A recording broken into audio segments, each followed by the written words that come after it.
మనమందరం ఇక్కడ సమావేశమయ్యేదానికి ఒక కారణం ఉంది. మన అందరి మీద ఈరోజు ఒక గురుతరమైన బాధ్యత ఉంది. ఎందుకంటే ఈ రాష్ట్రంలో నారావారి నరకాసుర పాలన జరుగుతోంది. సో ఈరోజు వైఎస్ఆర్ కాంగ్రెస్ పార్టీలో ఉన్న ప్రతి మహిళ, ప్రతి కార్యకర్త ఒక సత్యభామలాగా ఈ నారావారి నరకాసుర ప్రభుత్వాన్ని అంతమొందించే విధంగా నడుం బిగించాలని కూడా ఈ సందర్భంగా మీ అందరినీ కోరుకుంటున్నాను. ఎందుకంటే చంద్రబాబు నాయుడు వచ్చి దాదాపుగా ఏడాది అవుతుంది. ఈ ఏడాదిలో ఆయన సాధించింది ఏందయ్యా అంటే అరాచకాలు, అఘాయిత్యాలు, అత్యాచారాలు, అవమానాలు, అక్రమ కేసులు, వేధింపులు, ఇవే సూపర్ 6.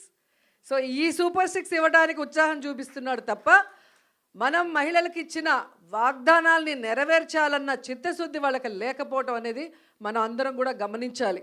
ఎందుకంటే జగన్మోహన్ రెడ్డి గారు అధికారంలో రాకముందు మహిళలకి ఏమేం ప్రామిస్ చేశారు, అధికారంలో వచ్చిన తర్వాత అవన్నీ ఎలా ఫుల్ఫిల్ చేశారు, అవే కాకుండా చెప్పని అనేకం కూడా మన కోసం ఎలా చేశారో మళ్ళీ నేను ప్రత్యేకంగా చెప్పాల్సిన అవసరం లేదనుకుంటున్నా.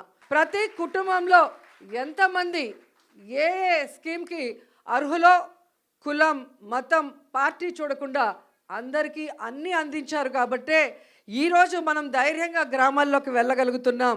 ఎక్కడ మనం కనిపించినా అయ్యో మేము తప్పు చేశామని కొంతమంది, అయ్యో మేము అన్నకు ఓటేసాం ఎక్కడికి పోయిందని కొంతమంది, ప్రతి ఒక్క మహిళ వైఎస్ఆర్ కాంగ్రెస్ పార్టీ వాళ్ళు, వైఎస్ఆర్ కాంగ్రెస్ పార్టీ సింపథైజర్స్ ఓపెన్గా బాధపడుతుంటే తెలుగుదేశం, జనసేన వాళ్ళు లోపల ఏడుస్తున్నారు. ఎందుకంటే ఈ కూటమి ప్రభుత్వం వైఎస్ఆర్సీపీ మహిళలనే కాదు, వాళ్ళ తెలుగుదేశం, జనసేన మహిళల్ని కూడా మోసం చేసింది.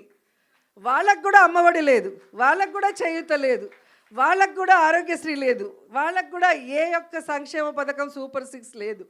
అంటే మననే కాదు వాళ్ళని కూడా మోసం చేశారు.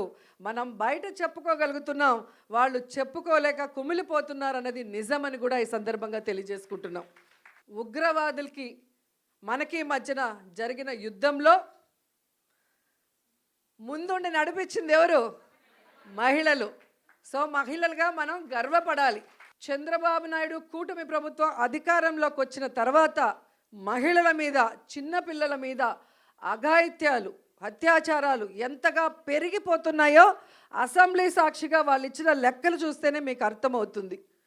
అంటే ఈరోజు ఒకవైపు ఉన్మాదుల్ని తయారు చేస్తూ ఎలా సోషల్ మీడియాలో మహిళల్ని టార్గెట్ చేయటం, ఎవరు వైఎస్ఆర్సీపీకి స్ట్రాంగ్గా నిలబడి మాట్లాడుతున్నారు లేదా ఎవరు సమస్యల మీద పోరాడుతున్నారో వాళ్ళని ఐడెంటిఫై చేసి, ఆర్గనైజ్డ్ క్రైమ్ అంటారు దాన్ని. జగనన్న ఒక్కటే చెప్పాడు, మనం తప్పు చేసి జైలుకి వెళ్తే అవమానంగా భావించాలి కానీ తప్పుడు కేసు వల్ల లోపలికి వెళితే బాధపడాల్సిన అవసరం లేదు.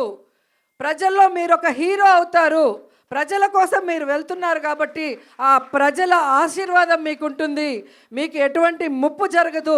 అందుకు పార్టీ, నేను సిద్ధంగా ఉన్నాను మిమ్మల్ని కాపాడుకోవటానికి అని అన్న మాకు ధైర్యం చెప్పారు. అధికారంలో ఉన్న, అపోజిషన్లో ఉన్న మనని, ప్రజల్ని సొంత బిడ్డల్లాగా ఆయన ఎప్పుడూ ఆదరిస్తారు, మనకు ఎప్పుడూ అండగా ఉంటారు. కాబట్టి అలాంటి మంచి వ్యక్తి మళ్ళీ ముఖ్యమంత్రి అయితే ప్రజలు బాగుంటారు, రాష్ట్రం అభివృద్ధి చెందుతుంది, మనం అందరం కూడా గౌరవమైన స్థానంలో ఉంటాము అన్న విషయం మీ అందరికీ తెలియజేసుకుంటూ, రాబోయే కాలంలో మహిళా సమస్యల మీద పోరాటం కోసమైనా, మహిళల హక్కులు సాధించడానికి నిలదీయటానికైనా మీ అందరికీ అండగా మేమంతా ఉంటామని మాట ఇస్తూ సెలవు తీసుకుంటున్నాను. జై జగన్.